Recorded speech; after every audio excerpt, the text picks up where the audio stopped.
وأنتم لباس لهم آمنت بالله صدق الله العظيم وقال النبي صلى الله عليه وسلم النكاح من سنتي فمن رغب عن سنتي فليس مني أو كما قال عليه الصلاة والسلام.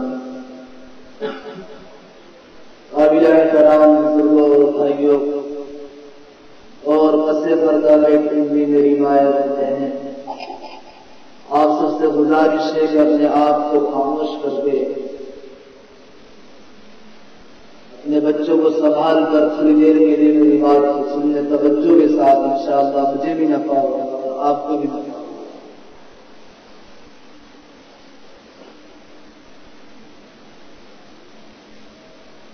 اس دنیا کے سب سے پہلے انسان حضرت آدم علیہ السلام، مردوں میں اور عورتوں میں سب سے پہلی انسان اماں حوا علیہ السلام، اور ان دونوں کا جو تعلق ہوا اس کو نکاح کہتے ہیں، اور نکاح کو شریعت میں عبادت قرار دیا گیا ہے. جتنے بھی مذہب ہیں دنیا کے اندر کسی میں بھی شادی کو عبادت نہیں کہا گیا، لیکن مذہب اسلام میں نکاح کو عبادت قرار دیا گیا. پیغمبر علیہ السلام نے فرمایا کہ نکاح میری سنت ہے اور جو میری سنت سے اعراض کرے گا اس کا مجھ سے کوئی تعلق نہیں. جب نکاح ہوتا ہے تو ایک لحاظ سے مرد عورت کی زندگی کا آغاز ہوتا ہے. اللہ تعالیٰ نے کچھ ذمہ داریاں دی ہیں، کچھ شوہر کے کالوں پر ڈالی ہیں، کچھ بیوی کے کالوں پر ڈالی ہیں. اللہ تعالیٰ نے شوہر کو ذمہ داری دی ہے کہ وہ باہر سے کما کر لائے گا اور اپنی بیوی اور بچوں کی ضروریات کو پورا کرے گا. اور اللہ تعالیٰ نے بیوی کو یہ ذمہ داری دی ہے کہ وہ اپنے شوہر کے گھر کی حفاظت کرے گی، اس کے مال کی حفاظت کرے گی، اس کی ضروریات کو پورا کرے گی، اس کی خدمت کرے گی. اگر شوہر اپنی بیوی کے حقوق میں حق تلفی کرتا ہے تو شوہر گناہگار ہوگا، اور اگر بیوی اپنے شوہر کی خدمت میں کمی کرتی ہے تو بیوی گناہگار ہوگی. لیکن آج شوہر کا حال یہ ہے کہ پورے دن کا رہا کام پر، دن میں گھر سے باہر رہا اور شام کو جب گھر آتا ہے تو یا تو ٹی وی کے سامنے بیٹھ جاتا ہے یا موبائل چلانے لگتا ہے. وہ بیچاری بیوی پورے دن شوہر کے انتظار میں رہی، ابھی ایک جملہ اس کو محبت کا بولنے کو تیار نہیں، اور پورے اعتماد کے ساتھ کہہ رہا ہوں اگر کبھی اندر ہو جاتی ہے میاں بیوی میں، اگر ایک جملہ بھی محبت کا شوہر بول دیتا ہے تو بیوی بہت جلدی راضی ہو جاتی ہے. شوہر اتنی جلدی راضی نہیں ہوتا اتنی جلدی بیوی راضی ہو جاتی ہے. اور ایک بگاڑ ہمارے معاشرے میں اور ہے، وہ یہ ہے کہ انسان باہر کھانا کھاتا ہے، کبھی کسی دوسرے کے یہاں دعوت پر کھانا کھایا یا کسی ہوٹل میں کھانا کھایا، اور گھر آ کر اس کی تعریفیں تو کرتا ہے. گھر اپنے دسترخوان پر کھانا کھا رہا ہے، بیوی نے کھانا بنایا ہے اور تعریف کسی دوسری عورت کی کر رہا ہے. اس سے دل جڑتے نہیں ہیں بلکہ اس سے دل ٹوٹ جاتے ہیں. تعریف کسی دوسری کی کر رہا ہے، پوری زندگی اپنی بیوی کے ہاتھ کا کھانا بنایا اور کھایا ہے، لیکن کبھی اس سے شکریہ کا ایک جملہ نہیں بولا. اس سے دل ٹوٹ جاتا ہے. تو ہمیں دل کو جوڑنے والی باتیں کرنی چاہیے، اور شوہر کو اپنی بیوی پر پورا اعتماد ہونا چاہیے اور بیوی کو اپنے شوہر پر پورا اعتماد ہونا چاہیے. جب ایک دوسرے پر اعتماد ہوتا ہے، بھروسہ ہوتا ہے، اور ایک دوسرے کو معاف کرنا ہو، ایک دوسرے کو درگزر کرنا ہو، جب ایک دوسرے کو درگزر کریں گے، معاف کریں گے، جو اس طرح میاں بیوی زندگی گزاریں گے اللہ تعالیٰ ان کی زندگی کو جنت بنا دے گا. اور جو ایک دوسرے کو معاف کرنا نہیں ہوگا، درگزر کرنا نہیں ہوگا، اللہ تعالیٰ ایسے شوہر اور بیوی کی زندگی کو جہنم بنا دے گا. اللہ تعالیٰ نے قرآن کریم میں کہا ہن لباس لکم وانتم لباس لہن، کہ تمہاری بیویاں یہ تمہارے لیے لباس، یعنی تم ایک دوسرے کے لباس ہو۔ اگر شوہر سے غلطی ہو جائے تو بیوی اس کے اوپر پردہ ڈالے، اگر بیوی سے کوئی غلطی ہو جائے تو شوہر اس کے اوپر پردہ ڈالے۔ ایسا نہیں ہے کہ بیوی نے کوئی غلطی کر دی اور شوہر اپنے دوستوں سے یا اپنے رشتے داروں سے بتا کر پھر بھاگا، یا بیوی نے کوئی غلطی کی ہے، شوہر نے غلطی کی ہے اور بیوی اپنے رشتے داروں میں اس پہ چرچا کرتی ہے۔ قرآن کہہ رہا ہے ہن لباس لکم وانتم لباس لہن، کہ تم ایک دوسرے کا لباس ہو، ایک دوسرے کی غلطیوں پر کوتاہیوں پر پردہ ڈالو۔ تو ہمیں ان ہدایات پر عمل کرنے کی ضرورت ہے۔ اور اختلاف ہو ہی جاتا ہے جب ایک ساتھ زندگی گزارتے ہیں، سگے بھائیوں میں اختلاف ہو جاتا ہے، جو ایک ماں کے پیٹ سے پیدا ہوتے ان دو سگے بھائیوں میں اختلاف ہو جاتا ہے، تو جو بیوی جو کسی دوسرے شہر میں یا کسی دوسرے گھر میں کسی دوسرے رستے میں تیار ہوگی اور شوہر کہیں اور تیار ہوگا، ایسا نہیں ہے کہ ہر بات میں اتفاق رہے، کسی نہ کسی بات میں اختلاف ہو ہی جاتا ہے۔ تو اگر اختلاف ہو جائے تو اختلاف تک رہے، اختلاف کی حد تک رہے، یہاں تک نہ ہو کہ ہاتھ اٹھانے کی نوبت آ جائے۔ آپ علیہ السلام نے اس سے منع فرمایا ہے۔ ایک شخص ایک عورت کے اوپر ہاتھ اٹھاتا ہے، آپ علیہ السلام نے فرمایا کہ ہاتھ اٹھانا عورت پر یہ بہادری نہیں ہے، اگر تم کسی مرد کے اوپر ہاتھ اٹھاتے تو تب دیکھتے تمہاری کتنی بہادری۔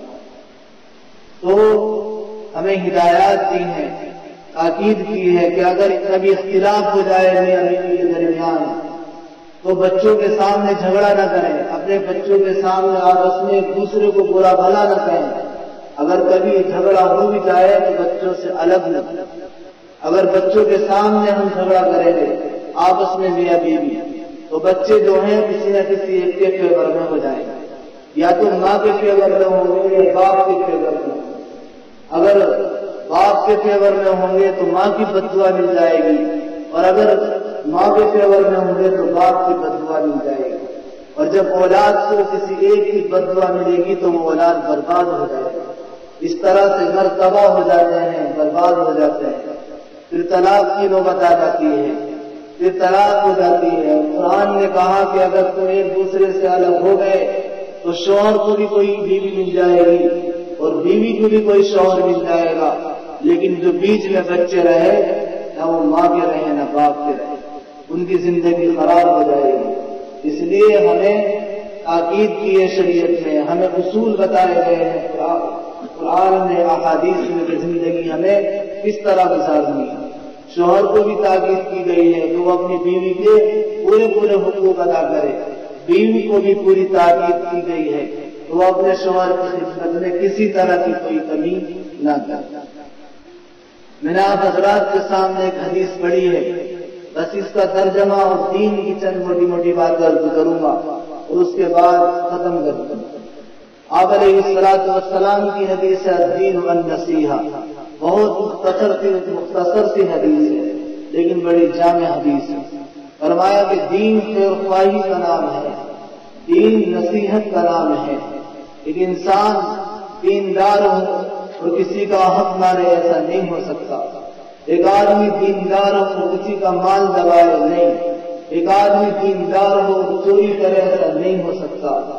ایک آدمی دیندار ہو کسی کی بہو بیٹی پر غلط نظر ڈالے ایسا نہیں ہو سکتا۔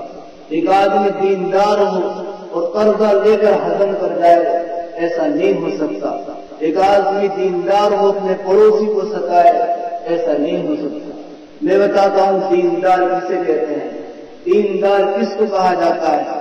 آپ علیہ السلام کی مجلس لگی ہوئی ہے، صحابہ کرام بیٹھے ہوئے ہیں، ایک صاحب مکہ سے آتے ہیں، ابو سفیان ان کا نام ہے، یہ اسی مکہ سے چل کر آئے ہیں۔ ان مکہ والوں نے آپ علیہ السلام کو مکے میں رہنے نہ دیا، یہ اسی مکہ سے چل کر آئے ہیں جہاں حضرت یاسر کو شہید کیا گیا اور ان کے خاندان والوں کو شہید کیا گیا۔ یہ اسی مکہ سے چل کر آئے ہیں جہاں حضرت بلال کی گردن میں رسی ڈال کر کے گھسیٹا گیا، اور ابو سفیان آ کر کہتے ہیں یا رسول اللہ مکے میں بارش بند ہو گئی ہے، قحط کا عالم ہے اور لوگ بھوک کی وجہ سے تڑپ رہے ہیں، پیاس کی وجہ سے تڑپ رہے ہیں، ہم نے منتیں مانگی، بارش نہ ہوئی، ہم نے چڑھائے، ہم نے اپنے بتوں سے مانگا لیکن بارش نہ ہوئی، آپ اپنے خدا سے کہہ کر ذرا بارش کروا دیجیے، دعا کر دیجیے۔ آپ علیہ السلام نے انہیں ایک جملہ بھی دل کو دکھانے والا نہیں کہا۔ یہ وہی ہیں کہ جنہوں نے آپ کو مکے میں رہنے نہیں دیا اور مکے سے نکلنے پر مجبور کیا، لیکن میرے آقا نے ایک جملہ بھی دل کو توڑنے والا نہیں کہا۔ آپ علیہ السلام نے اپنی رسالت والے ہاتھوں کو اٹھا کر جیسے دعا کی ہے، مکہ کے اوپر بارش ہو، پانی کی برسات ہو گئی ہے، تو یہ ہوتی ہے خیر خواہی، الدین النصیحہ، اس کو کہا جاتا ہے دین۔ کہ آپ علیہ السلام نے ایک جملہ بھی ان کے دل کو دکھانے والا نہیں کہا۔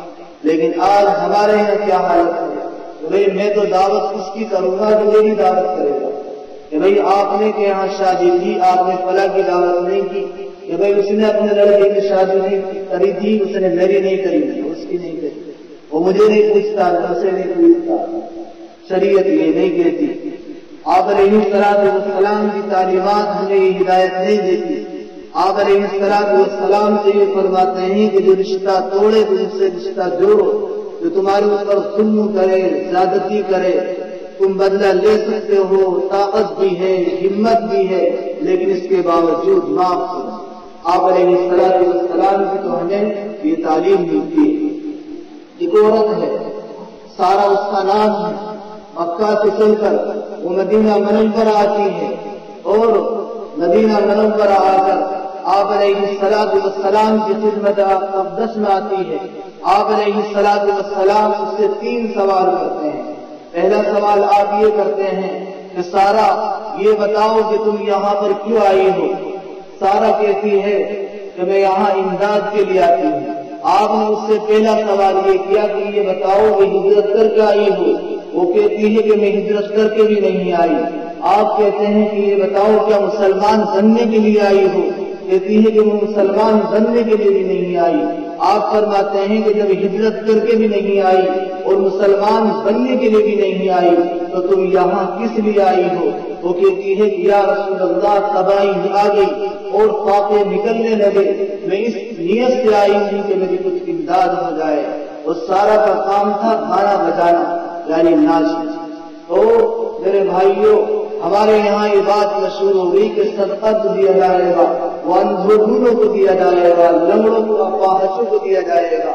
ایسا نہیں ہے، صدقہ جو دیا جائے گا وہ ضرورت مند کو دیا جائے گا، ضرورت مند کو دیا جائے گا، چاہے وہ پیر والا ہو چاہے بغیر پیر والا۔ تو سارا آتی ہے، آپ علیہ السلام اس سے کہتے ہیں کہ تیرا تو یہ معاملہ تھا کہ مکے میں کسی کے یہاں کوئی تقریب ہو تو گانا تیرا، مکے میں کسی کے یہاں شادی ہو ناچنا گانا تیرا، مکے میں کسی کے یہاں بچہ پیدا ہو تو گانا تیرا۔ اب کیا ہوا؟ وہ کہنے لگے کہ یا رسول اللہ کچھ لوگ تو بدر کے میدان میں مارے گئے اور کچھ لوگ مسلمان ہو کر آپ کے پاس آ گئے، اب یہ بتائیے کہ جو مسلمان ہو گئے وہ سنیں گے؟ ایک مسلمان کی شادی ہوتی ہے تو اس کی زندگی گانے بجانے سے خالی ہوتی ہے، گانا بجانا اس کی زندگی کا اندر نہیں ہوتا۔ لیکن آج ہماری کوئی مجلس گانے کے بغیر مزیدار نہیں ہوتی۔ آج ہماری یہ حالت ہے، کیا ہم اللہ کو دکھائیں گے؟ میرے بھائیوں اسلامی شادی کیسی ہوتی ہے؟ شادی کس کو کہا جاتا ہے؟ نکاح کس کو کہتے ہیں؟ آپ علیہ السلام نے کیسے اپنے بچوں کی شادی کی ہے؟ آپ نے کس طرح سے اپنی شادی کی ہے میں آپ کو بتلاتا ہوں۔ آپ علیہ السلام کی سب سے چھوٹی بیٹی حضرت فاطمہ الزہرا رضی اللہ عنہا شادی کے قابل ہو چکی ہے۔ حضرت صدیق اکبر آتے ہیں اور کہتے ہیں کہ یا رسول اللہ میں نکاح کرنا چاہتا ہوں، آپ نے کوئی جواب نہیں دیا۔ حضرت فاروق اعظم آتے ہیں، وہ کہتے ہیں کہ یا رسول اللہ میں نکاح کرنا چاہتا ہوں، آپ نے کوئی جواب نہیں دیا۔ دونوں پہنچے حضرت علی کے پاس اور حضرت علی سے کہا کہ تم نبی کے چچیرے بھائی بھی ہو، جاؤ حضرت فاطمہ کا ہاتھ مانگ لو۔ حضرت علی کہتے ہیں کہ آپ میرے بڑے ہیں، مجھے آپ سے شرم آتی ہے کھانا میں نبی کے دسترخوان پر کھاتا ہوں، فاطمہ کو بیوی بنا کر کہاں سے کھلاؤں گا؟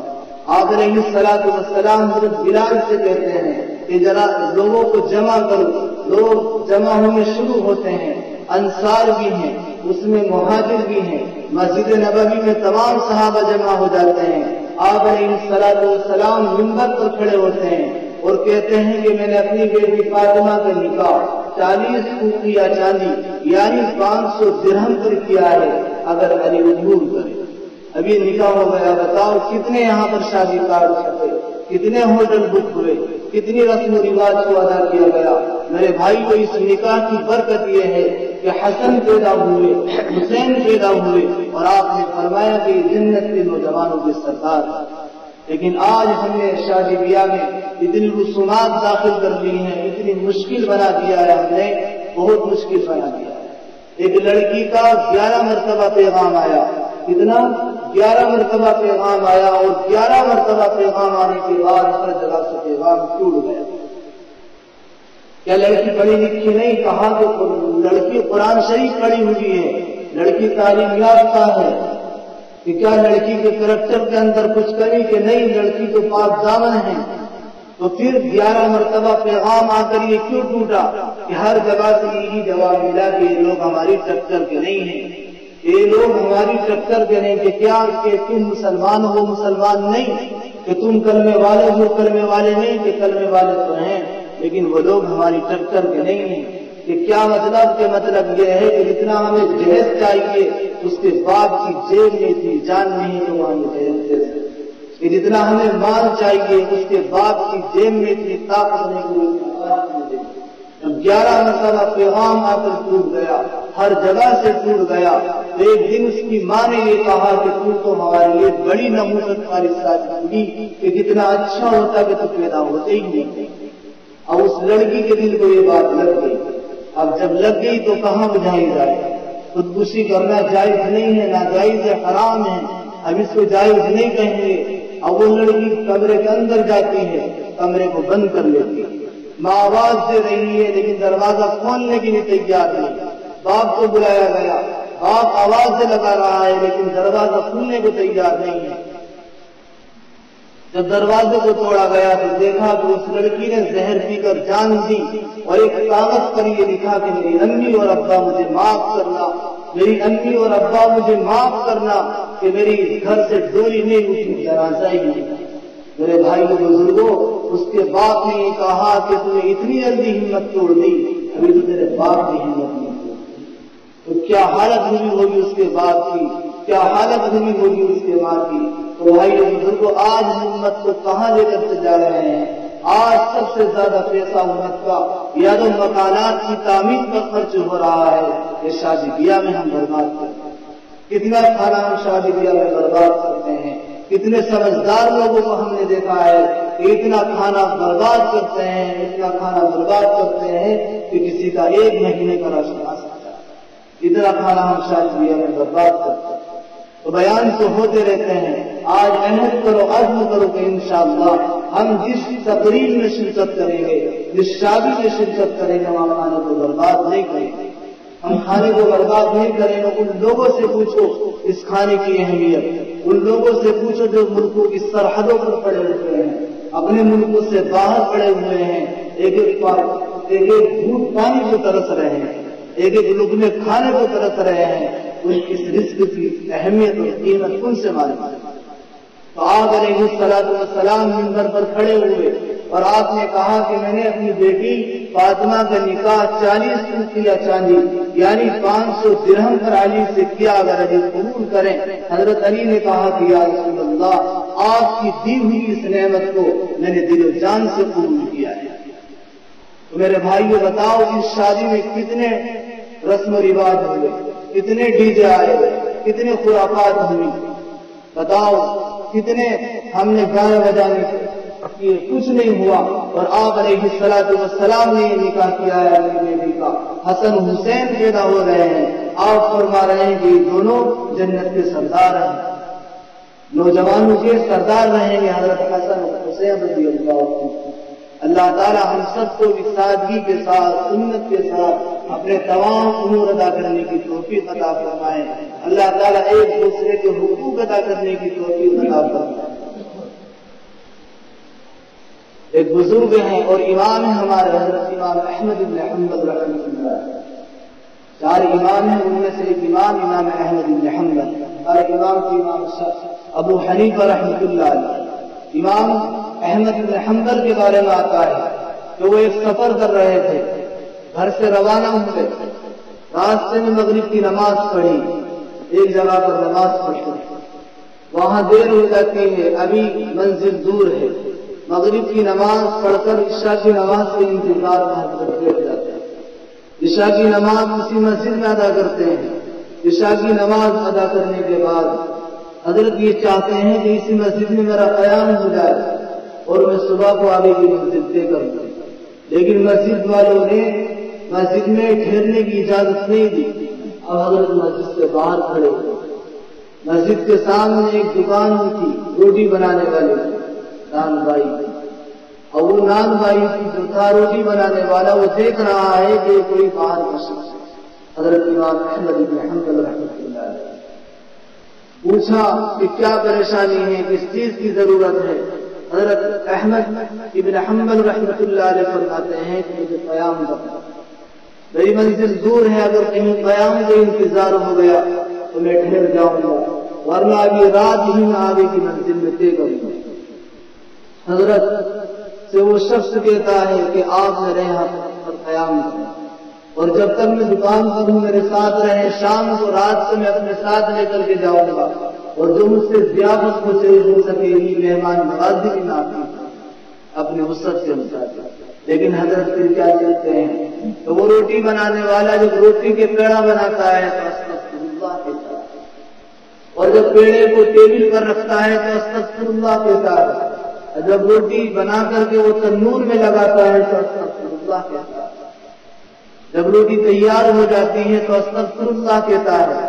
حضرت کو اس کے اوپر بڑا رشک آیا اور کہنے لگے کہ اللہ نے آپ کو بہت بڑی نعمت دی ہے، بلا اختیار آپ کی زبان سے استغفار کے جملے ادا ہوا ہے.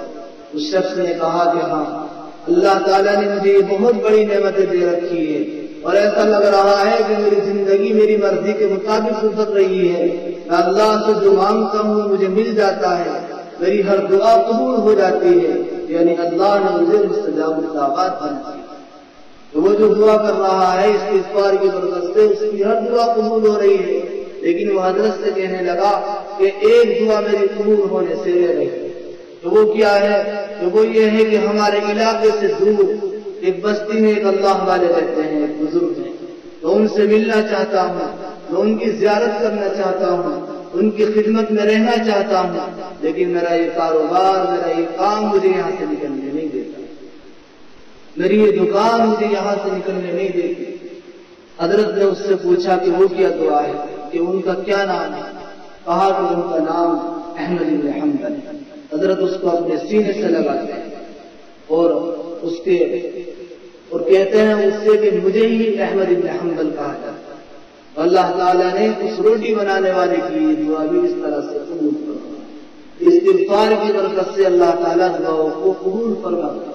تو یہاں جتنی بھی مائیں بہنیں بیٹھی ہیں ان سے میری گزارش ہے کہ استغفار کی کثرت چلتے پھرتے استغفر اللہ یہ جملے ہماری زبان سے ادا ہوتے رہنے چاہیے. ہم سب کو اس کا اہتمام کرنا چاہیے. اور ماؤں بہنوں کو لیے تو نیکی کو حاصل کرنا بہت آسان ہے. گھر کے کام کرتے کرتے استغفار کرتے رہیں، اللہ کا ذکر کرتے رہیں، کپڑے دھوتے رہی ہیں، اللہ کا ذکر ہو، استغفار کے کلمات ہو. گھر میں کھانا بنا رہی ہیں، استغفار کرتے رہیں، تو اللہ تعالیٰ استغفار کی برکت سے مستجاب الدعوات بنا دیتا ہے. یعنی جو دعا مانگو گی اللہ تعالیٰ وہ قبول فرمائیں گے. اور اللہ تعالیٰ کا فضل ہے کہ اللہ تعالیٰ نے ہمیں مسلمان بنایا ہے، مسلمان ماں باپ کے گھر میں پیدا کیا. میں بہنوں سے کہنا چاہوں گا کہ اللہ تعالیٰ کا بہت بڑا فضل ہے کہ اللہ نے تمہیں مسلمان بنایا. اور ہمارے یہاں پر ابھی خیر غالب ہے کہ تمہارے اوپر کمانے کی ذمہ داری اللہ تعالیٰ نے نہیں دی. اگر ایک بہن ہے تو اس کی ذمہ داری اس کے بھائی کے اوپر ہے. اور اگر کوئی بیوی ہے تو اس کی ذمہ داری اس کے اخراجات اس کے شوہر کے اوپر ہے۔ اگر کوئی ماں ہے تو اس کی ذمہ داری اللہ تعالیٰ نے اس کے بیٹے کے اوپر ہے۔ وہ آپ کے اوپر کمانے کی ذمہ داری اللہ تعالیٰ نے نہیں رکھی، اس کی ذمہ داری اللہ تعالیٰ نے آپ کے شوہروں پر، بھائیوں پر، والدین پر رکھی۔ تو کثرت کے ساتھ ذکر ہو، اس کا اہتمام ہونا چاہیے، اور دعا کا اہتمام، دعا کثرت کے ساتھ کریں۔ دعا کرو گی اللہ تعالیٰ عطا فرمائیں گے۔ اگر اللہ تعالیٰ وہ چیز بھی عطا نہیں کریں گے تو اللہ تعالیٰ کسی نہ کسی مصیبت کو دور کر دیں گے۔ اور یہ بھی نہیں کہ دعا تو عبادت کا مغز ہے، حدیث پاک میں آتا ہے کہ دعا عبادت کا مغز ہے، تو عبادت سے